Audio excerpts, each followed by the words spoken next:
In this video, I want to give you a short introduction to solving proportions, specifically those that include a variable in more than one place and also as part of a larger algebraic structure. So here, instead of just having x, we have a negative x, and here we have a 6 minus x. So since this is a proportion, we're still going to solve it by using cross products. So I'll go ahead and circle those cross products. And remember, the word product just means the answer to a multiplication problem. So what we'll be doing is taking this negative x and multiplying it by the 20, and then also this 5 and multiplying it by the 6 minus x. And then we'll be taking those products and setting them equal to one another, since this indeed is an equation. Now, one point, it doesn't matter which one we do first on the left side and which one we do on the right side, because the symmetric property of equality tells us that when we have an equation, the two sides are equivalent and exchangeable anyway. So let's go ahead and start with the negative x times the 20. So we have negative x times the 20, and I'll just put everything in parentheses there. And then we have the 5 times this expression, 6 minus x. So 5 times 6 minus x.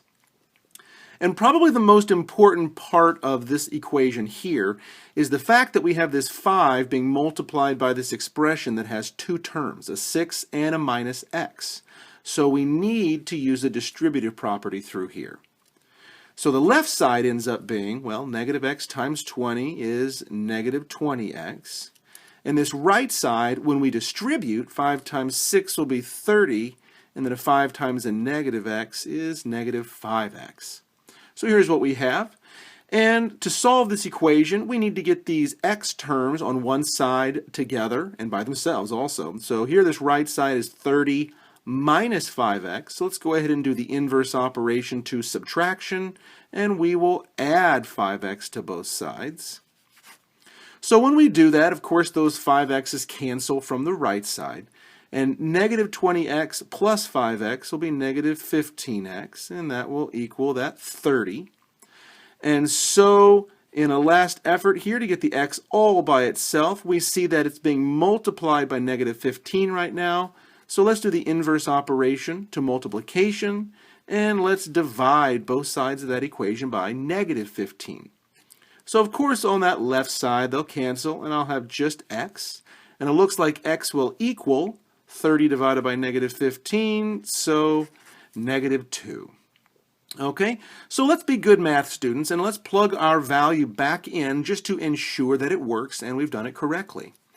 So we have a negative x, so it's the opposite of whatever our x is. Well, our x is a negative 2, so the opposite of a negative 2 is a positive 2. So we'll say 2 over 5 equals, and we have 6 minus that negative 2 all over 20.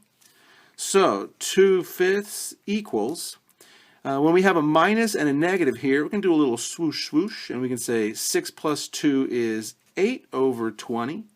And then of course, let's go ahead and simplify this fraction. It looks like we can divide a 4 from the numerator and the denominator, and we'll be left with, 2/5. So 2/5 equals 2/5.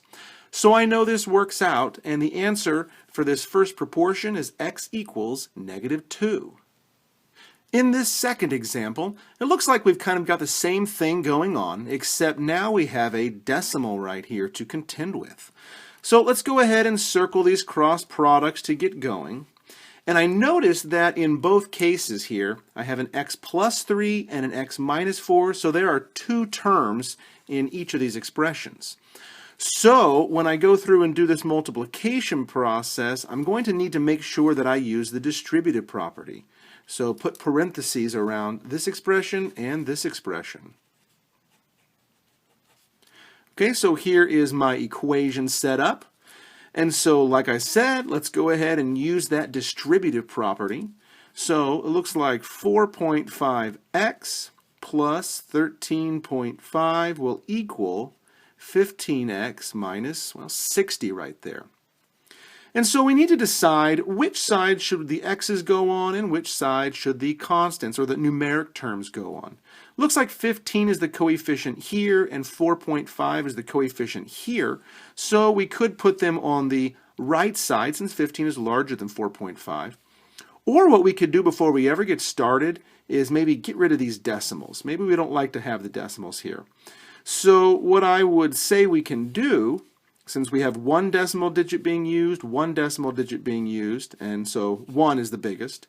So let's multiply both sides by 10, because multiplication by powers of 10 will move that decimal point over. So 10 times 4.5 will give us 45x, and then 10 times 13.5 will give us 135. And of course, 10 times each of these terms, they don't have a decimal, so it'll just add a 0. And there we go. The numbers are slightly bigger, but there are no decimals, and that's fantastic. So 150 is bigger than 45, so let's go ahead and subtract the 45x from both sides. And while we're at it, let's go ahead and add the 600 to both sides. So you'll see these cancel and these cancel. So what I'm left with here is 735 equals, it looks like 105x. Well, okay, to get that x all by itself, let's go ahead and divide by that coefficient of 105. So those will cancel. X is by itself there on the right side. And 735 divided by 105, looks like 7.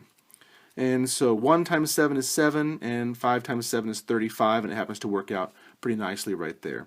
If you don't like having this variable on the right side, you could just as easily say that x equals 7. But of course, let's go ahead and plug it back in to ensure that it works. So we have a 7 plus 3, and that'll be 10 over 15. And then we have a 7 minus 4, so that'll be a 3 over 4.5. So we're going to do basically what we did over here. We're going to go ahead and multiply the top and bottom by 10 to get rid of that decimal. So I'll move it over once, put a 0 in its spot. So we have 10 over 15. Well, that's 2/3 when I divide a 5 out of the top and bottom. And 30 over 45, well, I can divide a 15 out, and I'll get, well, of course, 2/3 again. So that value for x being 7 worked out beautifully, and so that's the solution for this proportion, which we solve by using cross products and setting them equal to one another.